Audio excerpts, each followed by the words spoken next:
and welcome to dig number 2 of the altered canvas excavation. So here I've got a bunch of, these were actually scraps from leftover from my journal papers. These were the cutoffs for a batch of journals I just did, and all of these gray papers are out of this Paper Studio Boho Chic paper kit here. And what I want to do this time, let me go over some materials. I've got some white gesso here, and then I want to use, instead of matte medium, I want to use my Mod Podge. I love Mod Podge. The matte, it dries matte. That you can paint on this stuff, you can do everything. So I'm going to go ahead and use that today. I've got my little sauce cup from the dollar store and a nice cheap chip brush to go ahead and attach all of my papers. And then my canvas here, I have a ton of canvases left over from when I used to teach classes.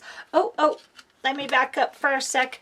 Here's my gesso canvas primer, and if you get the canvas primer, you will get the white. It doesn't say white anywhere on here, which is kind of discouraging, but this product is white, and it is a fine touch product, and it's for sale at Hobby Lobby, so you can get this half off every few weeks.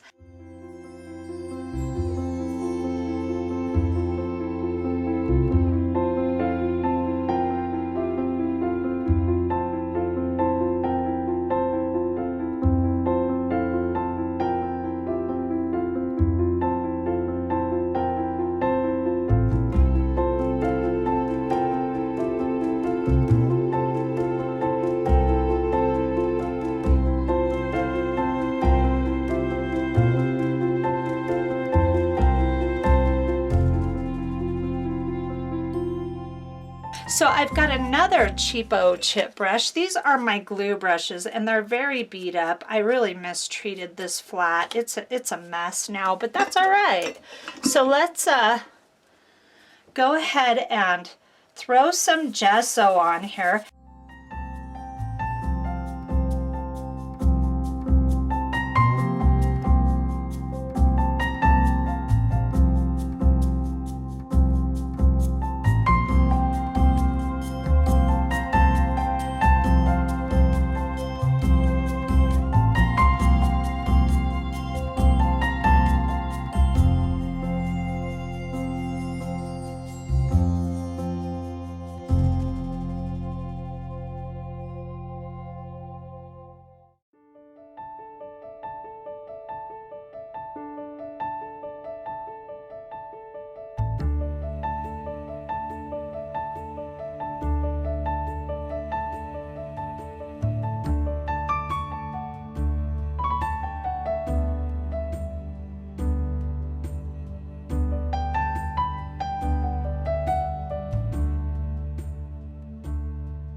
I've got this really fun Tim Holtz Ideology tissue wrap, melange it's called, and you get a nice little roll of tissue paper in here, and I've just torn up a few pieces. I thought they'd be fun to put on here, and then I wanted to do some stenciling and stamping on this piece as well. And this is my honeycomb hot pad that I found at Hobby Lobby of all places, in the spring shop plate and placemat section. That's where I found this.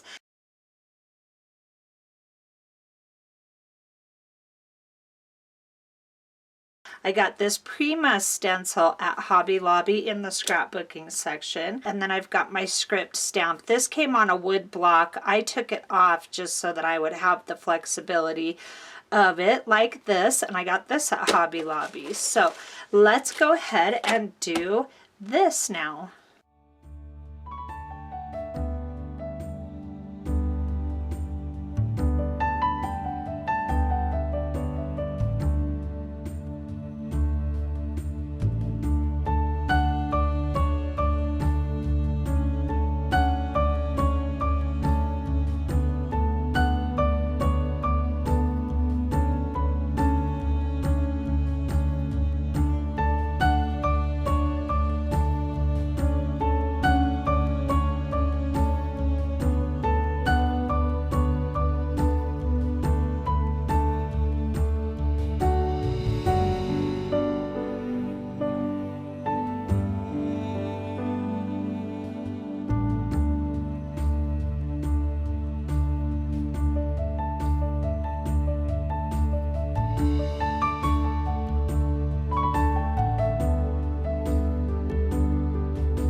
Okay, so off camera, I whited in a lot of these branches to make them more solid, and now I'm using the same Folk Art Winter White, and I've got a script liner and a small, tiny round brush. I want to try to do a few more smaller branches, and it gets a little tricky with acrylic paint because you need to have enough paint on your brush to actually make the lines.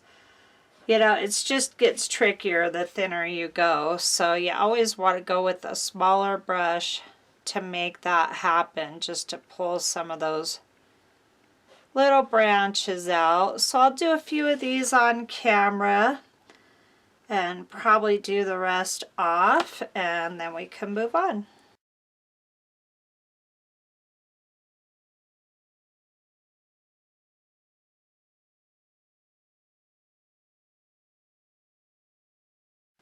So the script liner is proving to be the right brush for this because it just holds a little bit more paint than the other one could. And the branches are coming out quite nice. You can really stretch them out with this brush pretty well. I'm liking it. So, you know, you get to the point sometimes when you're doing work like this that you can even get down to using a pen. You can get thinner and thinner and thinner that way.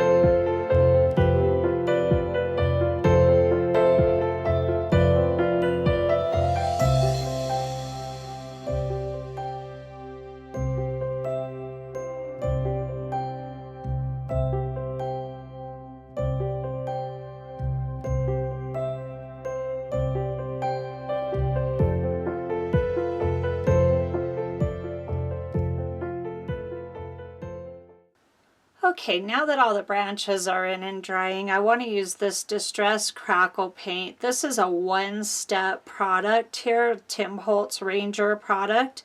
And the nice thing about this is that you can, I'm going to use a smaller brush to apply this. And I want it kind of thick in areas. You want it sporadic because I don't want cracks all the way through the trees. I just want them here and there. You can use a two-step crackle product. Like when I say one step, what I mean by that is this product crackles just without any help from any top coat or anything like that. You can use a two-step and top coat it if you want. There's no reason you couldn't. But I just like the one step. It's perfect for what I'm trying to do here. And I'm just throwing a little bit here and a little bit there, trying to vary the thicknesses as I go. The thicker you put this stuff on, the bigger the cracks. And that's pretty much straight across the board with all crackle paints that I've experienced. So you just want to basically put this on here and there and then walk away and let it dry completely. So for this step, what I want to do after we've added the crackle is I've taken this Deco Art Gray Storm color and a little bit of my sepia fluid acrylic from Golden and put them on this plate, and I've added quite a bit of water to this gray color here because I really just want it to stain. There is that crackle showing through when you rub that top coat off, and you can take a baby wipe to this as well to pull up that texture even more.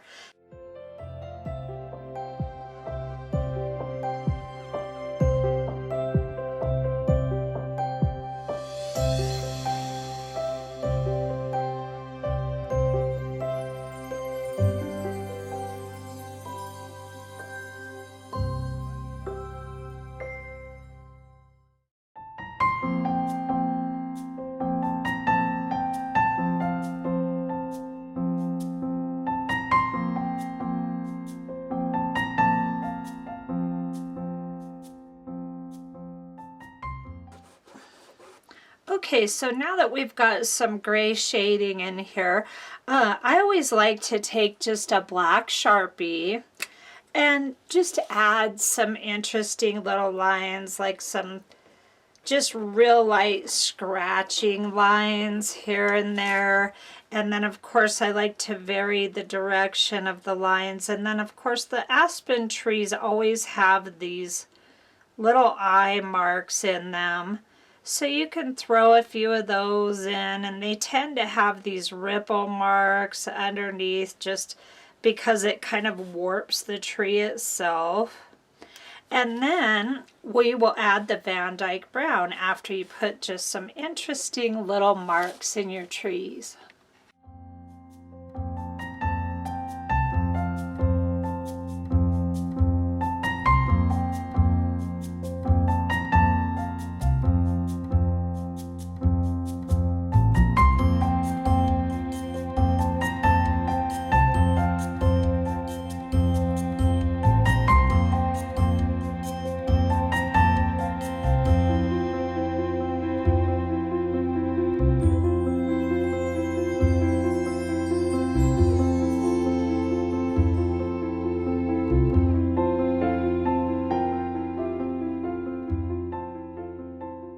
Your branches unite, you can kind of accentuate these branches coming in like so, and kind of make it like, okay, it's stressing the tree a little bit to have, where's a good one, here you go, to have that come in. And you can do this with paint or pen. Sometimes pen can be a little much for that, but you get the idea.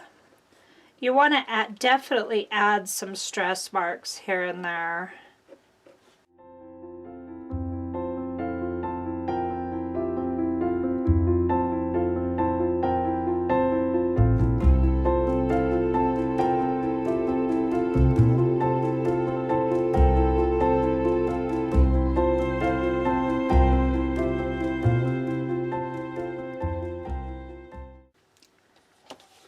Okay, so here this is with all the fun little extra markings in it.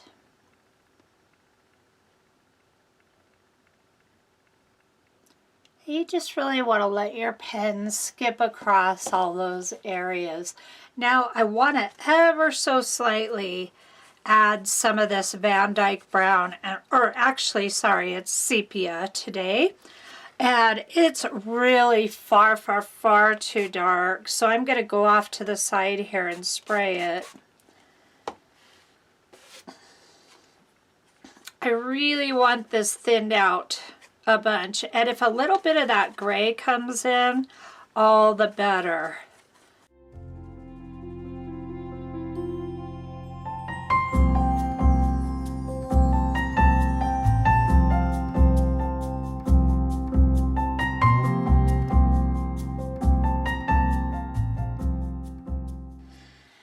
Now also, if you see, I've gone directly down the middle and left a little tiny bit of white on both sides. You want to think about your light source.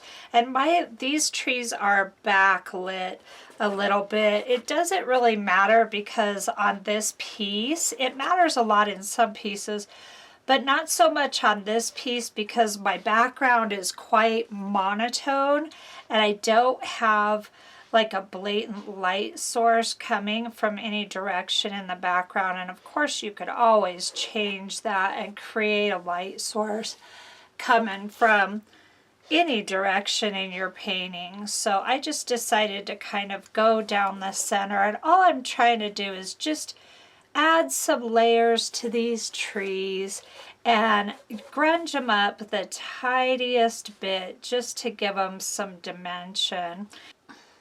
Okay, I went a little wild with my branches. As you can see, I added even a little bit more than I would have liked, but it's okay.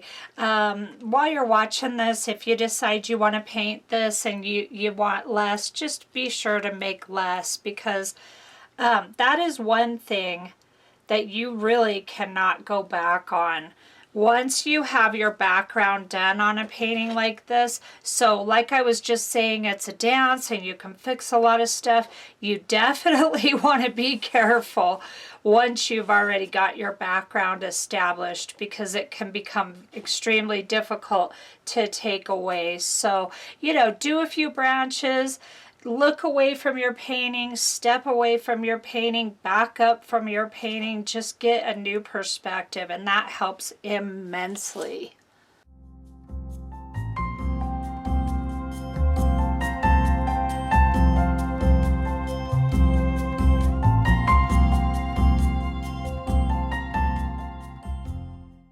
All I'm trying to do is get this kind of smoky look where the white is the dominant color of the tree, but yet you can still see those beautiful grungy layers underneath.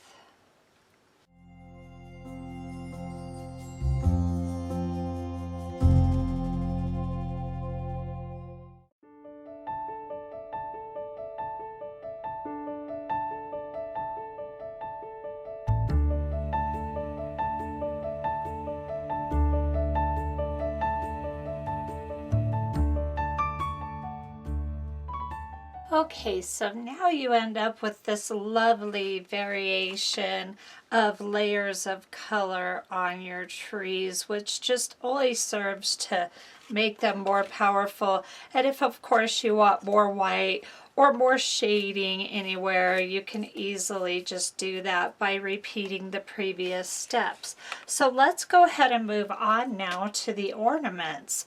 I'm using golden iridescent bronze for my ornaments today. I'll throw a tiny bit of this on my palette. And I'm going to start off by using the back end of a paintbrush. All I want to do is do some really tiny ones, but I want to start off under a bigger branch just in case this ends up being a little too big.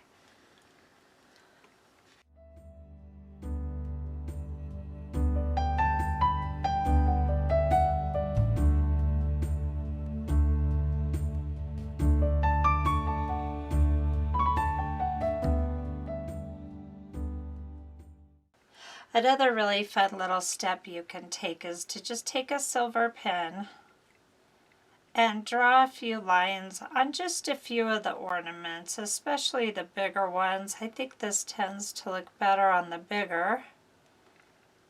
And give them some anchoring, but you don't need to do it on all of them. I think it looks really nice to just do it on a few.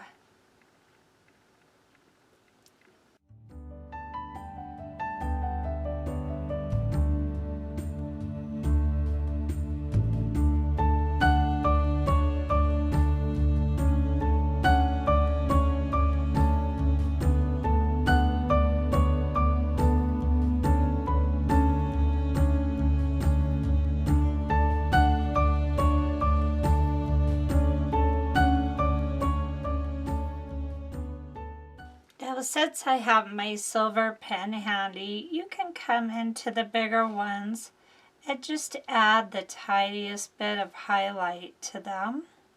Some of them are still a little wet. You want to be careful of that. I got impatient. Okay, and now for the very final touch, I've gone ahead and mixed together a little bit more of my fluid acrylic titanium white, golden, and a little bit more of the folk art winter white as well, just to get a nice thin mix for some snow.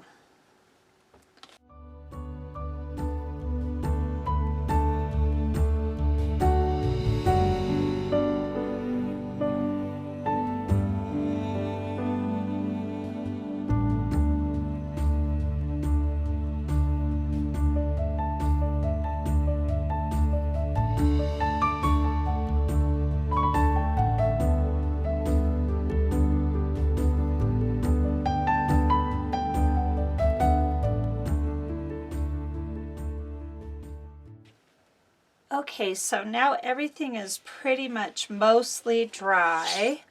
And what I want to do is just cut this off of the frame itself very carefully.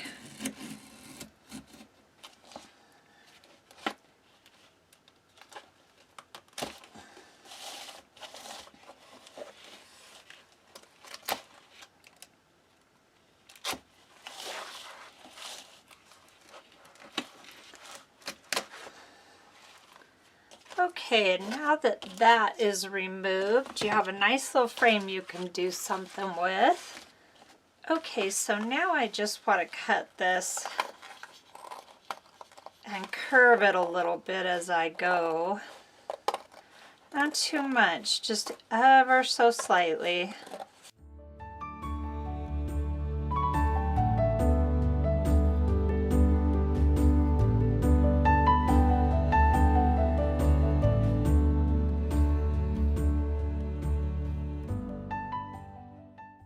Okay, so now that we're this far, what I'm going to do is I'm going to make this side a little bit narrower and this side a little bit wider. So I think I'll cut it right about here and ever so gently just curve it. This is where I really like to be adventurous with artwork. I think that this right here is so fun because it definitely takes some guts to cut your painting into a couple pieces. But look at the interest it brings. And then when you hang it, you can even hang them a little off. But I kind of like hanging them to where they line up together with that beautiful space in between. Okay, so here we are to this point now, and I went ahead and inked all the edges with my Ranger Archival ink watering can, this gray. It's pretty cool, I like it. And I did every edge except these two because I want it to kind of, the eye will notice the border here and help to pull it together even more. So now what you want to do is I've got these two little eyelets up here and I'm using this old gold color because my gold ones were just a little too bright and I kind of want that pushed back a little bit. So all you want to do is just line up equally, and I'm just using my crocodile here. And it doesn't really matter if they line up to this because this is its own piece. Of course they're going to go together, but what really matters is that you line up this one and this one.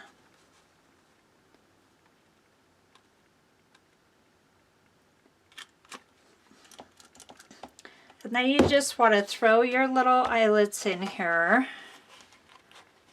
Now I've got to talk to you for a minute about tying the stick with the string. I'm using hemp for this project, and I get these rolls of hemp all over the place, Hobby Lobby, Joann's. This particular one I got at Joann's. So they come in a little different packaging, but hemp cord is pretty readily available. Okay, so you want to pop your little eyelets in and then go ahead and use your crocodile tool and clamp those down. Such a cute, fun little project. And of course you can make bigger holes for bigger canvases if you really want to emphasize that part. You totally can. So now back to this. This right here is, there's no set formula.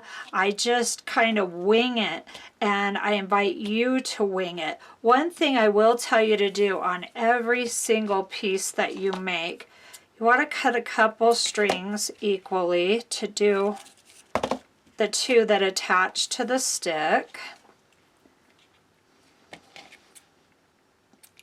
And the very first thing you want to do is pop that through the eyelet, even it up,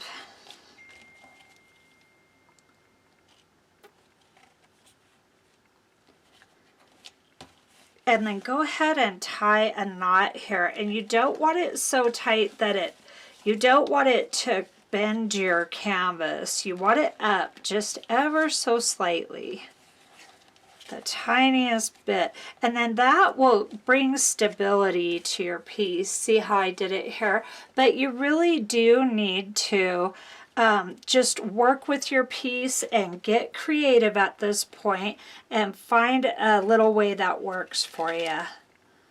It's one of those areas where I really have to kind of stretch myself and my abilities is when I'm using twigs. And I like to have my piece a little further away from the twig, just like so. I want this space here. I don't necessarily want it all attached together. And it's just personal taste. You can do this part however you want. Okay, so I've got a couple knots securing that, and then I can move forward real easy. And then I've got my little mix of beads that I want to decorate this side with. So I'm doing this side. I did this side, and I want to go ahead and repeat this on this side. But when I do this one here, what I want to do is make these down here. It'll be more interesting. If they're up here, it's going to be too matchy-matchy. So if you stagger your beads, it'll look much better. Okay guys, so here this is all done now, and I really like how it came out. I hope you enjoyed watching it. I sure enjoyed making it. My favorite part are these little teeny tiny ornaments hanging by these little metal hangers. So I hope you give this a shot, and the sky is the limit with the colors, and I mean you can really do anything you want with this. So thanks for stopping by, and if you haven't subscribed yet, of course I invite you to, as always, and I will see you real soon. Have a great day.